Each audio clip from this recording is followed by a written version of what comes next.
নফ তাচ্ছিল্য হাসলো। বিয়ে? এরপরে উঠে দাঁড়ালো। নিজের পাঞ্জাবি টেনে ঠিক করতে গিয়ে দেখলো ওনার বুকের বাম পাশটায় এখনও মেয়েটার তাজা রক্তে মাখামাখি হয়ে আছে। উনি রক্ত মুছলেন না কিংবা পাঞ্জাবি পাল্টালেনও না। ওই অবস্থায় স্টেজে গিয়ে উঠে বসেন। ওনার পাশে সিমরান বসা। সিমরানের আত্মীয় স্বজনরা ছেলে চরিত্র নিয়ে কানাঘুষো শুরু করে দিয়েছে। তবে এতে সিমরানের বাবা মার কর্ণপাত নেই। তাদের তেমন মাথা ব্যথাও নেই। তারা যেন এইসব বিষয়ে আগে থেকে অবগত ছিল। নওয়াফের দৃষ্টি ওই জায়গাটিতে গিয়ে আটকায় যেখানে দাঁড়িয়ে মেয়েটা তার পা ধরে আহাজারি আত্মচিৎকার করেছিল। পরাণে ঠাঁই পেতে কত ব্যাকুল হয়ে উঠেছিল। সে কাপুরুষের মতন মুখটা লুকিয়ে রেখেছিল। স্বীকার করতে পারেনি, চেঁচিয়ে বলতে পারেনি, মেয়েটা আমার বৈধ স্ত্রী, এই বিয়ে বন্ধ করো। তার ভেতরে কি হচ্ছে একমাত্র সে জানে আর সৃষ্টিকর্তা জানে। নিজের ভাগ্যের প্রতি ওনার বড্ড উপহাস জন্মালো। পৃথিবীর ইতিহাসে তিনি একমাত্র বর যে তার স্ত্রীর রক্ত গায়ে মেখে দ্বিতীয় বিবাহের গায়ে হলুদের মঞ্চে বসে হলুদ সন্ধ্যা উদযাপন করছে। ছি, ধিক্কার জানায় নিজেকে, ধিক্কার জানায় তাদেরকে যারা আজ এই পরিস্থিতির জন্য দায়ী। রাত তখন 11টা। কাজল রেখা প্লেটে করে পাখিকে ভাত দিয়ে গিয়েছেন। মেয়েটা সেই আসার পর থেকে থম মেরে বসে আছে। এখন অবধি কারোর সঙ্গে কথা বলেনি। মুক্তি কিছুটা আন্দাজ করেছিল ওর মায়ের মন মেজাজ দেখে। পাখির নাক ফাটানো এবং রক্তাক্ত মুখ দেখে তার মনে অনেক প্রশ্নই জাগলো, ঘুরপাক খেলো। পরিস্থিতির কথা ভেবে কিছু জিজ্ঞেস করেনি। দমে গেছে। ওই বাড়িতে ভয়ঙ্কর কিছু প্রলয়ের তাণ্ডব করেছিল তা স্পষ্ট। সে আগ বাড়িয়ে তুলা দিয়ে নাকের শুকিয়ে যাওয়া রক্ত মুছতে গিয়েছিল। উল্টে পাখি ধাক্কা দিয়ে ঘর থেকে বের করে দিয়েছে। বেচারি বুঝলো না তার দোষটা কোথায়। সে তো সম্পূর্ণ নির্দোষ। তাহলে তার সঙ্গে এমন বেয়াদবের মতন আচরণ করার মানে কি? কাজল রেখা কিছুক্ষণ পর মুক্তিকে পাঠালো পাখির ভাত খেয়েছে কিনা দেখতে। মুক্তি রুমে এসে দেখলো তখন যেভাবে দেখেছিল মেয়েটা পাগলের মতন বসেছিল এখনও তেমনি আছে।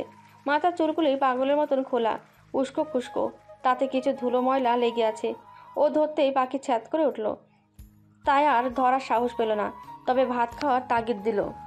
পাখি দেখ, যা কিছু হয়েছে তা হওয়ার ছিল। এখন সব কিছু ভুলে ভাত খেয়ে নে বোন। আর সারাদিন তো কিছুই খাসনি। বাসি তো হবে নাকি নাকি না খেয়ে মরবি? পাখি হতে রা শব্দ না পেয়ে মুক্তি নিজেই ভাত মাখিয়ে ওর মুখের সামনে তুলে ধরল। আচ্ছা, আমি খাইয়ে দিচ্ছি, তুই হা কর। পাখির মুখের সামনে ভাত নিতে মেয়েটা ক্রুদ্ধ হয়ে উঠল। রাগের তোপে প্লেট শুদ্ধ ভাত ছুঁড়ে মারল। গলা উঁচিয়ে কর্কশ স্বরে চেঁচিয়ে উঠল, বলছি তোমাদের আমি ভাত খাবো, আমার ক্ষুধা লাগছে। এত আলগা পিরিত কেন দেখাতে আসো তোমরা? জানো কাউকে আমার সহ্য হয় না, তবুও কেন আসো? এক্ষুনি বেরিয়ে যাও রুম থেকে, আমাকে একা থাকতে দাও। মুক্তির কষ্ট লাগলো, বুক ভার হলো। সে দ্রুত বেরিয়ে যাচ্ছিল। এর মধ্যে দরজা দিয়ে কাজল রেখাকে বাঁশের কঞ্চি নিয়ে ঢুকতে দেখে সে আঁতকে ওঠে। পাখিকে আড়াল করে ওর সামনে ঢাল হয়ে দাঁড়ায়। আম্মা প্লিজ ওকে আঘাত করবে না। ওর মন মানসিকতা ভালো নেই, তাই ছ্যান করতেছে। সবাই যদি ওকে মারো তাহলে ও বেচারি যাবে কোথায়? মুক্তির হাত ধরে টেনে রুম থেকে বের করিয়ে দিলেন তিনি। মুক্তি চেঁচিয়ে উঠল, প্লিজ ওকে কিছু করো না, ওর এখনো ভালো মন্দ বোঝার বয়স হয়নি আম্মা। ওর কথা ওর আম্মা শুনলে তো? ওনার মাথায় আজ ভয়ঙ্কর রাগ চেপে বসেছে। আজ যেন পাখিকে মেরেই ফেলবেন তিনি। তেমনি তার কঠোর মুখাবয়ের কাঠিন্যতা। মুক্তি দ্রুত স্বাধীনকে ডেকে আনলো। স্বাধীন, এই স্বাধীন, দেখ আম্মা কি পাগলামো শুরু করে দিয়েছে। কথাটা বলে মুক্তি ফের পাখির রুমের দিকে ছুটল। স্বাধীন ছুটে এলো, হন্তদন্ত হয়ে মুক্তির পেছু নিল। ওরা দুজন এসে দেখে পাখির হাত পা শক্ত করে বাঁধছেন কাজল রেখা। ওরা দুজন বাধা দেওয়াতে দুটোকে ধাক্কিয়ে মুক্তির রুমে ঢুকিয়ে দরজা বাইরে থেকে আটকে দিলেন। এরপরে পাখির কাছে ফের ফিরে এলেন। ওর মুখের সামনে বাঁশের কঞ্চি নাড়িয়ে নাড়িয়ে বললেন, বল, ভাত কার কথাতে ফেলেছিস?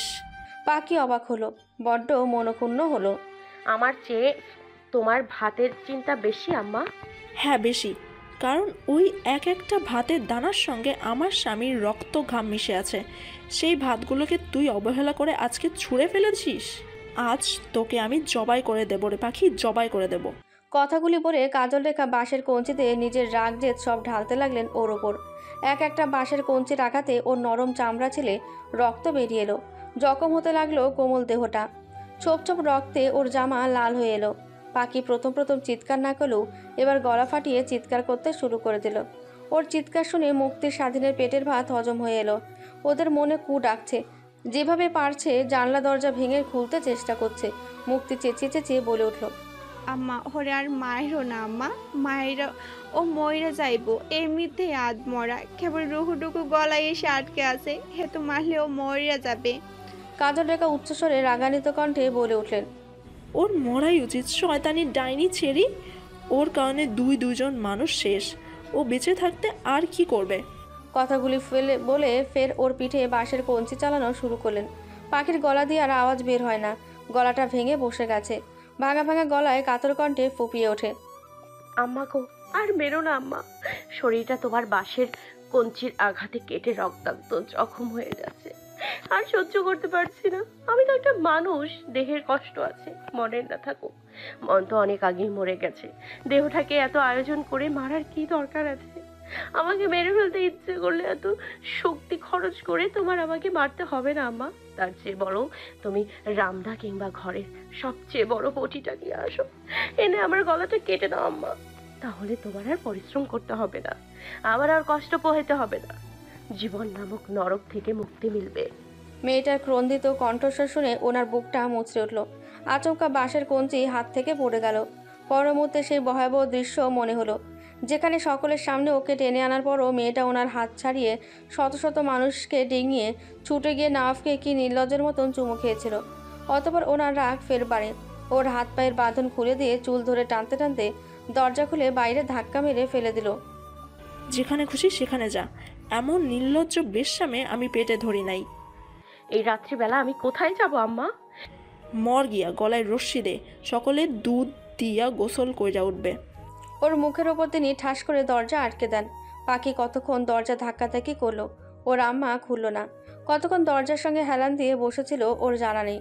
পুরো শরীরে মৃত্যু সমতুল্য যন্ত্রণা, নাকটা ব্যথা অবশ হয়ে আছে। কতটুকু ফেটে গেছে ভেতরে ও দেখেনি, তবে রক্তগুলি এখনও জমাট বেঁধে আছে। শুকনো জামায় ছোপ ছোপ রক্তের দাগ, আবার গা জ্বলছে। প্রায়শই 1 ঘন্টার মতো দরজার সামনে অসহায় চোখে তাকিয়ে পিঠ লাগিয়ে বসেছিল।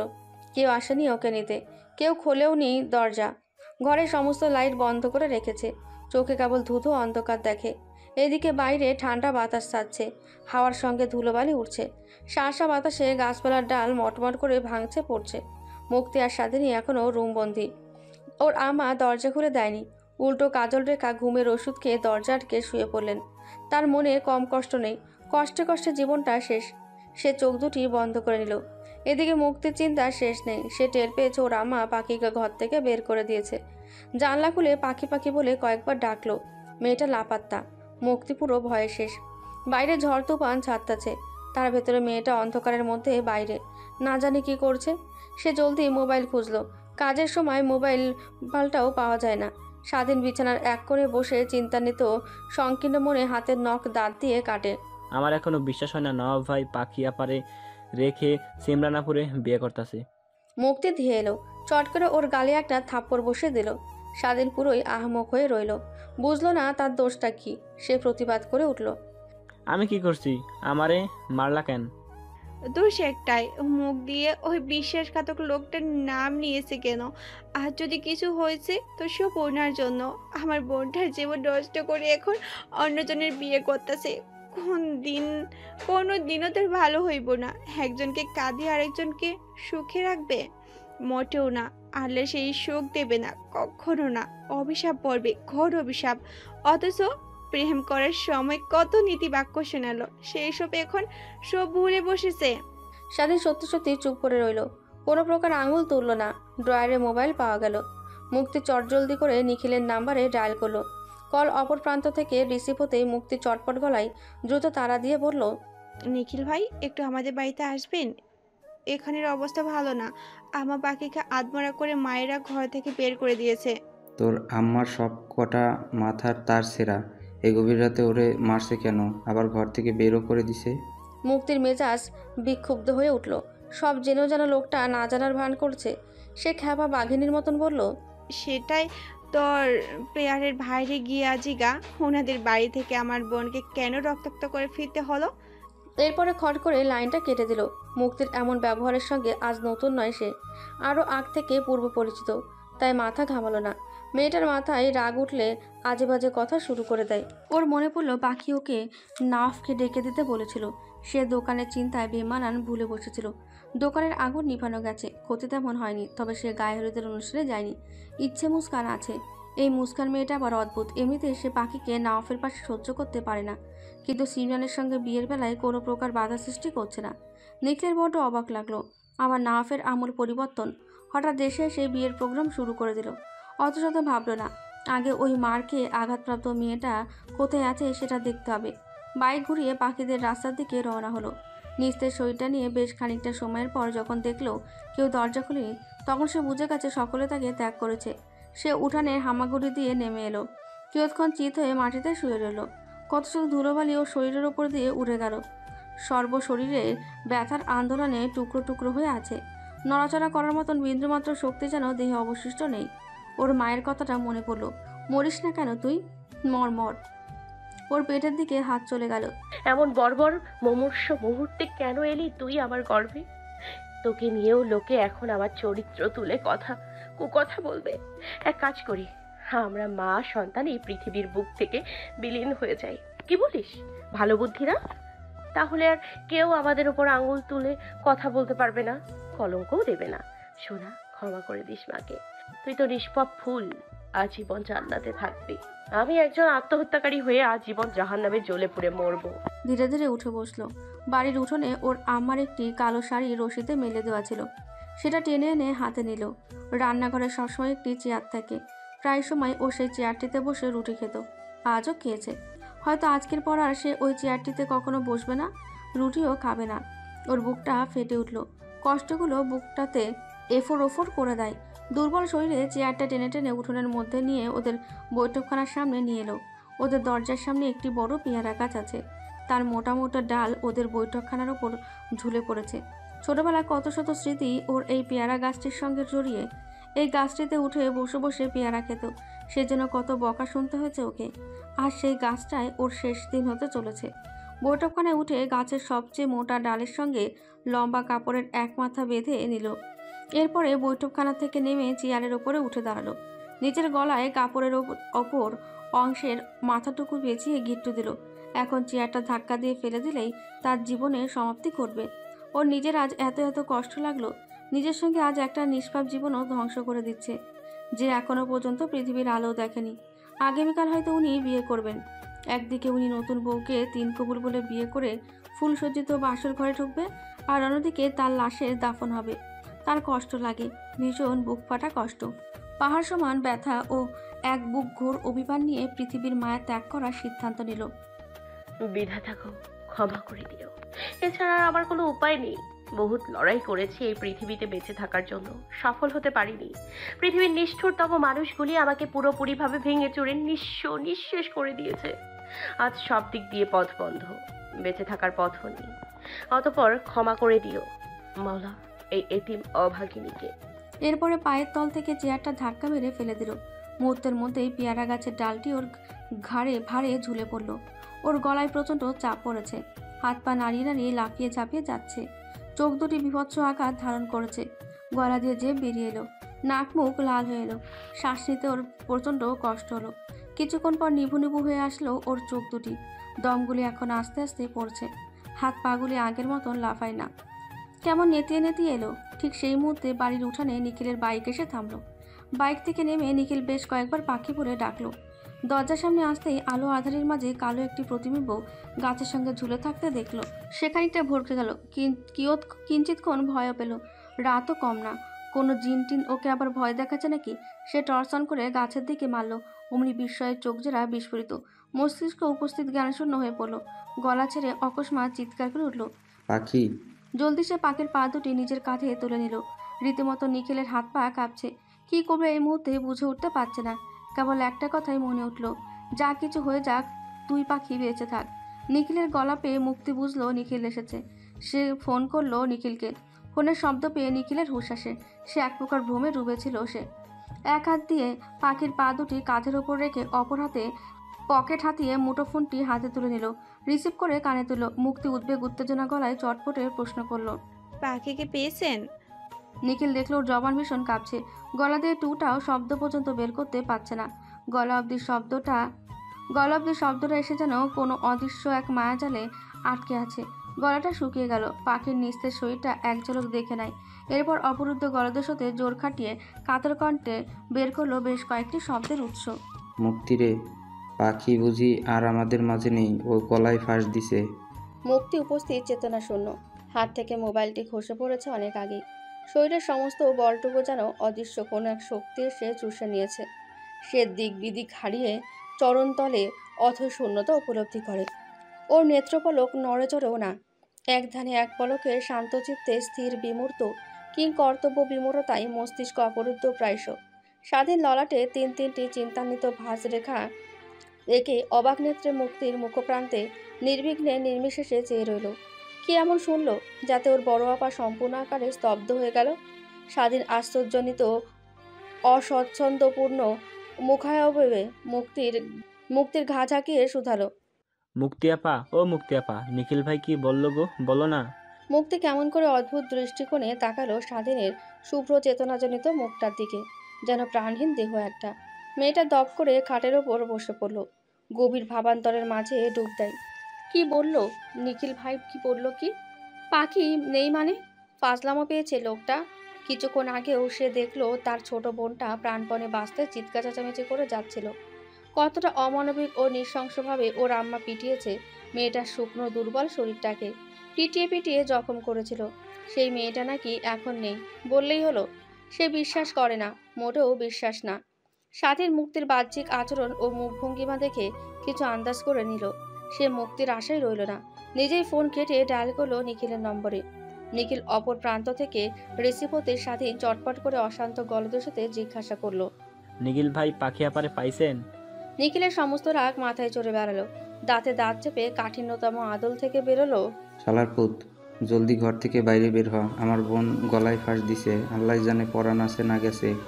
নিখিলের মুখ্য কথার বাণ শুনে স্বাধীন অকস্মাৎ নিস্তব্ধ হয়ে গেল। অসাড় ও ভারহীন লাগলো ওর গোটা শরীরটা। কতক্ষণ থম মেরে ফ্যালফ্যাল করে হতবুদ্ধিকর নজরে মোবাইলটির দিকে তাকিয়ে রইল। পুষ্পিতে দ্রুত দরজা ধরে কিয়ৎক্ষণ টানাটানি করলো, খুলতে পারল না। উল্টো উত্তপ্ত মেজাজটা চটে গেল ওর আম্মার উপর গিয়ে। তবে সেটা ধরে বসে থাকলে তো হবে না। বের হওয়ার জন্য জরুরি অন্যতম রাস্তা বের করতে হবে। তড়িঘড়ি করে সে তোষকের নিচ থেকে হাতিয়ে হাতিয়ে একখান জং পড়া রামদা পেল। ওইটা দিয়ে কাঠের জানালার কাঠের গ্রিল কাটলো। এরপরে প্রথমে নিজে বেরোলো এবং মুক্তিকেও টেনে বের করলো। উঠোনের এক প্রান্ত কোণে ওদের দরজার সামনে এসে দেখলো নিখিলের কাঁধে পাখির নিস্তেজ পা দুটি, আর পাখির মাথাটি নুয়ে নেতিয়ে আছে পেয়ারা গাছটির সঙ্গে। হাত দুটি খোলা চুলের সঙ্গে ঝুলছে, চোখ দুটি বন্ধ করা।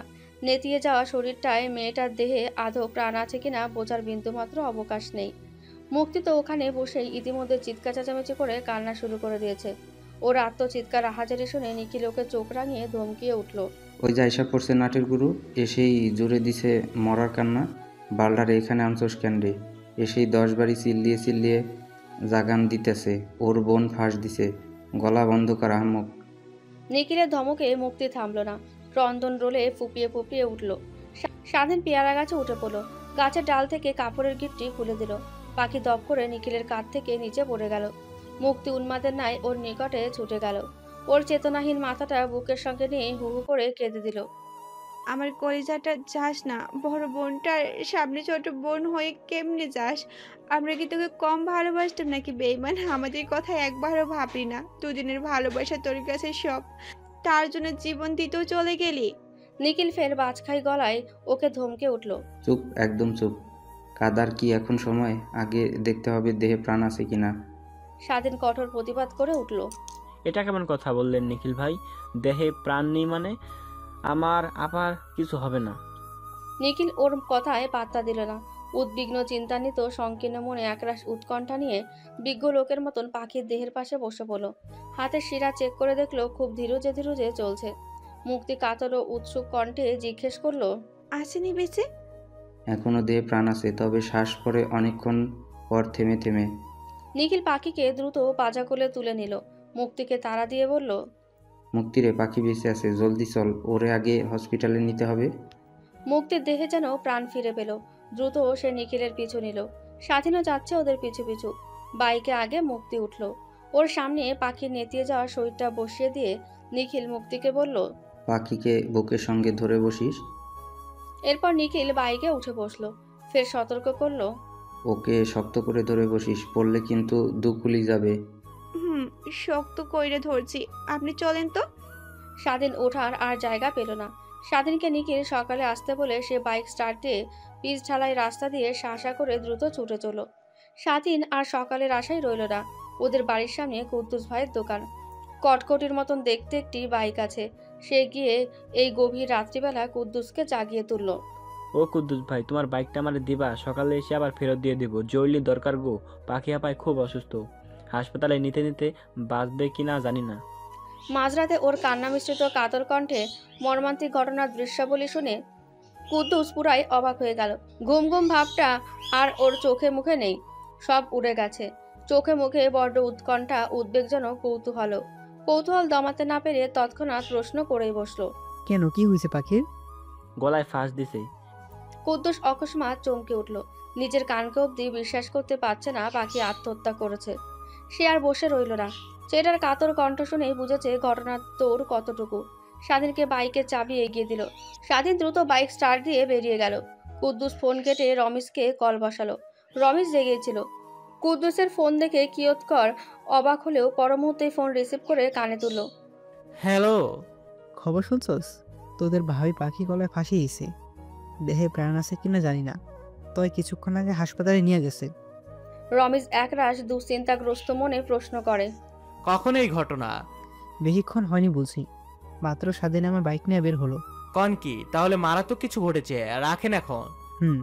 খবরটুকু পৌঁছানোর পর কুদ্দুস কল কেটে দিল। এক পলক রাতের আধারে অর্ধমিত মৃদ্ধা বাড়ির প্রতিচ্ছবি দেখে নিয়ে ফের শুয়ে পড়ল। তালুদার বাড়ির গেটের সামনে হাঁপাতে হাঁপাতে এসে রমেশ হাজির হলো। অধিক দৌড়ানোর কারণে ওর হৃদস্পন্দন বেঘরে হাঁপড়ের মতন লাফাচ্ছে। নাপকে সে ৮ ঘন্টা যাবৎ ফোন দিচ্ছে, কল ধরছে না। ফোন যে ওনার কাছে নেই সেটা সুনিশ্চিত, থাকলে এত দেওয়া লাগতো না। একটাই যথেষ্ট ছিল। তালুকদার বাড়ির ভেতরে আসতেই দেখতে পেল নাফকে। পুরাই ধুমধামে মেহেদি অনুষ্ঠান চলছে। ওনার হাতে মেহেদি পরানো হচ্ছে, তবে ওনার মনোযোগ মেহেদিতে নেই। উদাসীন চোখ দুটি একটি জীর্ণ চেয়ারের দিকে নিবদ্ধ ও স্থির, যেন নিথর ভাষাহীন দেহ একটা। পাশেই কত বন্ধু বান্ধব সিমরানের সঙ্গে দুষ্টুমি মজার মজার খুনসুটি করছে, তাতে ওনার কর্ণপাত নেই। উনি এক প্রকার গভীর ভ্রমে ডুবে। একজন হেন আর্টিস্ট ওনাকে মেহেদি দিয়ে দিচ্ছে, সে দিত না, তার আমি জোর করে বসিয়ে দিয়েছে। তখন রমেশ হন্তদন্ত হয়ে নাওয়াফের দিকে এগিয়ে গেল। সবাই রমেশকে চেনে, তাই কেউ বাধা দিল না। রমেশ স্টেজে উঠে নাওয়াফের কানের কাছে গিয়ে বলল, ভাই, আপনারে কতবার ফোন দিছি, ফোন ধরেন না কেন? ফোন আমার কাছে নেই, আম্মির কাছে। রমেশ একটু আশ্চর্য হলো, তবে জিজ্ঞেস করলো না কেন ওনার আম্মির কাছে, বরঞ্চ ঠোঁট ফুলে বলল, ভাই, ভাবি আত্মহত্যা করছে, গলায় ফাঁসি দিচ্ছে, বেঁচে আছে কিনা জানি না। মাত্র কুদ্দুস ভাই ফোন করে জানালো মোলাদি হাসপাতালে নিয়ে গেছে। নাফ অবিশ্বাস্য দৃষ্টিজোড়া নিয়ে এমনভাবে তাকালো যেন রমেশকে সে চোখের ধারালো অস্ত্র দিয়ে খুন করে ফেলবে। রমেশ ইশারায় বোঝালো সে সত্যি বলছে। বুকটা অমনিও না ছ্যাদ করে উঠল। সুগঠিত সুশ্রী বলবান দেহটা কেমন ক্ষণিকের মধ্যে অসারও দুর্বল হয়ে গেল। হৃৎপিণ্ডের গতিবেগ ধকধক করে লাফাচ্ছে। ফাঁকা শূন্যতা আশপাশ হতে তাকে ঘেরাও করে ধরল। বক্ষস্তরের অভ্যন্তরের কেউ যেন ধারালো ছুরি বসিয়ে দিয়েছে। ছুরি বসালে বুঝে এত যন্ত্রণা হতো না যতটা যন্ত্রণা হচ্ছে এই মুহূর্তে। কলিজার সমস্ত জল যেন ফুরিয়ে গেল। সর্বশরীর কেউ যেন মরণ বান চুরেছে। চোখের সামনে ভেসে উঠল সেই করুণ দশা। আমারই ফিরিয়ে দেবেন না নওয়াব ভাই, আমি মরে যাব, গলায় ফাঁস দিব। উনি মেহেদি আর্টিস্টকে ঝাড়ি মেরে হাত ছাড়িয়ে নিলেন। মেহেদি আর্টিস্ট অবাক হলো, না পাত্তা দিল না। ওসব দেখার সময় কই তার। এখন তার জানটাই যেন দেহে নেই। সেখানে কারো পরোয়া সে করে না। ফাতিহা, নূর, নোভা, সিমরান, মুস্কান ওরা অবাক নেত্রপল্লবে ওনার পথ ত্যাগ করা দেখে। ফাতিহা, নূর পিছু পিছু ছুটে আসে। তার আগে নাফ আগে আগে হেঁটে চলল। ওনার বড় বড় লম্বাটে লম্বাটে কদমের সঙ্গে ফাতিহা, নূর হেঁটে পারেন না। পেছন থেকে গলায় জোর দিয়ে বেশ কয়েকবার নাম ধরে ডাকলেন। সেই ডাক ওনার কর্ণে ঢুকলে তো ওনার দুনিয়ার কোনো হুঁশজ্ঞান যেন এই মুহূর্তে নেই। মাথায় শুধু একটা কথাই ঘুরপাক খায়, যেভাবে হোক তার এখনই হাসপাতালে পৌঁছতে হবে। স্টেজের সামনে একটি চেয়ার ছিল, সেটা লাথি মেরে ছুঁড়ে মারল। হাতের মেহেন্দি সব নিজের পাঞ্জাবিতে মুছে দৌড়ে পার্কিং সাইটে গিয়ে বাইকে বসে পড়লেন। শাসা করে কিছুক্ষণ পর তিনি তালুকদার বাড়ি থেকে বাইক নিয়ে বেরিয়ে গেলেন। ফাতিহা, নূর সহ সিমরান অবাক নেত্রে নাওয়াফের উগ্র মেজাজের সাক্ষী রইল। বাইক চালানোর সময় বারবার নওয়াফের দৃষ্টি দুটি ঝাপসা ঝাপসা হয়ে এলো। হাতের উল্টো পিঠ দিয়ে ভেজা চোখের পাপড়িগুলি মোছেন। হৃদয়টা প্রচণ্ড খালি খালি লাগছে। কত শত মধুময় সুন্দর সুন্দর দিন রাত কাটিয়েছে ওই মেয়েটাকেই বুকের মধ্যে নিয়ে। সেই নাইটের কিছু হলে নিজেকে কি করে ক্ষমা করবেন তিনি? রাস্তার বনে সর্বহারা পাগল হয়ে যাবেন। আজ যদি পাখি দুনিয়াতে না থাকে, সে আর থাকবে না দামান জাহানে। জামিনীর বুক থেকে সোজা বিদায় নেবেন, সোজা বুকে ছুরি ঢুকিয়ে দেবেন। রাস্তা যেন আজ ফুরাচ্ছে না। তিনি কাতর কণ্ঠনালীতে বিড়বিড় করেন, আল্লাহ, ও আল্লাহ, নিও না গো, নিও না। আমার বুকের জানটাকে কেড়ে নিও না। ও যে আমার সম্পদ, আমার বক্ষস্থলে গড়ে তোলা সযত্নে ফুল। ওই ফুলটা তুমি নিও না আল্লাহ, দরকার পড়লে আমারে নাও। বুকটা ওনার এত লাফালাফি শুরু করে দিয়েছে যে ওনার শ্বাস নিতে বহুত খেসারত দিতে হচ্ছে। কিভাবে কতটা সময় নিয়ে মুলাদি সেন্টার ক্লিনিকে পৌঁছালেন ওনার জানা নেই। নিখিলটা হসপিটালের করিডোরে ছিল। পাখিকে চেক আপ করে ডাক্তার জানালো, ভালো সময় রোগীকে নিয়ে এসেছেন, আর 2 মিনিট এদিক ওদিক হলেই রোগীকে আর পেতেন না আপনারা। তবে একটা কথা, ওনার শরীরে এত আঘাত কেন? নাকও ফেটে গেছে। পুলিশ কেস নাকি? তাহলে আগে ডায়েরিটা করে আসুন। নিখিল বলল, না, পুলিশ কেস না, লাভ সংক্রান্ত কেস স্যার। মেয়েটার মা মেয়েটাকে মেরেছে, এজন্য গলায় ফাঁস দিয়েছে। অদ্ভুত, কোনো মা এমন জল্লাদ পাশবিক হতে পারে নাকি? এই বয়সের ছেলে মেয়েদের একটু আবেগ বেশি থাকে, তাই বলে জালিমের মতো অমানবিক পাশবিক আচরণ করে মারতে হবে? আশ্চর্য। আচ্ছা, আমি এখনই নার্স পাঠিয়ে দিচ্ছি, ওনার ড্রেসিং করে নিন দিবে। এরপরে ডাক্তার চলে যায়। পাখিকে কেবিনে শিফট করা হয়েছে। নিখিল আর মুক্তি পাশাপাশি বসা। স্বাধীন ওদের পিছু পিছু এসেছিল। রাত প্রায় গভীরের দিকে। স্বাধীন গেল ওদের দুজনের জন্য নিচ থেকে চা আনতে। এর মধ্যে হন্তদন্ত হয়ে অগোছালো এলোমেলো ভঙ্গিমায় উন্মাদের ন্যায় নাফ ছুটে আসে। ওর শরীর ঘামে চটচটে। ফুল পাওয়ার বাড়িয়ে বাইকে এসেছে। শাসা করে ওকে ছুটে আসতে দেখেই নিখিল ভ্রু কুচকালো। এইটা আবার খবর পাইল কেমনে? সে পাখির কেবিনের সামনে গিয়ে বাধা দিয়ে দাঁড়িয়ে পড়ল। নাফকে আটকে দিয়ে শক্ত আদলে বলল, তুই এখানে কেন এসেছিস? সেই কৈফিয়ত আমি তোকে কেন দিব? নবাব, তুই ভুলে যাচ্ছিস আগামীকাল তোর বিয়ে। দেখ নিখিল, আমার মাথা সত্যি সত্যি ঠিক নাই। কখন গায়ে হাত তুলে বসবো তার গ্যারান্টি দিচ্ছি না। আপনি এখানে কেন আসছেন নওয়াব ভাই? রেন্ডের মেয়েলি কণ্ঠ শুনে নাও পিছুগুলো। দেখলো মুক্তি ঠিক ওর পেছনে দাঁড়িয়ে আছে। মেয়েটা হাত জোর করে অনুরোধ করে বলল, আপনি প্লিজ চলে যান, আমার বোনটাকে আমার বোনের মতো বাঁচতে দিন, একটু শান্তিতে বাঁচতে দিন। আজকে ও মরে গেলে আপনি তো ঠিকই বিয়ে করতেন, তাহলে এত নাটক করছেন কেন? নাও চেঁচিয়ে উঠল। মুক্তি, মুক্তি তাচ্ছিল্য স্বরূপ হাসল। ভয় নেই, কই মাছের প্রাণ এখনো বেঁচে আছে, তবে মনের মতো দেহ আছে, রুহুটা যেন নেই। আপনি তো এটাই চেয়েছিলেন, ওকে ভেতর থেকে সম্পূর্ণরূপে ভেঙে চুরে নিঃশেষ করে দিয়ে নিজেই ঠিকই বিয়ের আসরে বসবেন। অথচ একসময় কত শত মিষ্টি মিষ্টি কথা বলেছিলেন, পরিবারের সংসার কবে আমি করব, আমি সব বুঝবো। সেসব বাহাদুরি বড় বড় কথার তোড়জোড় আজ কোথায় গেল নবাব ভাই?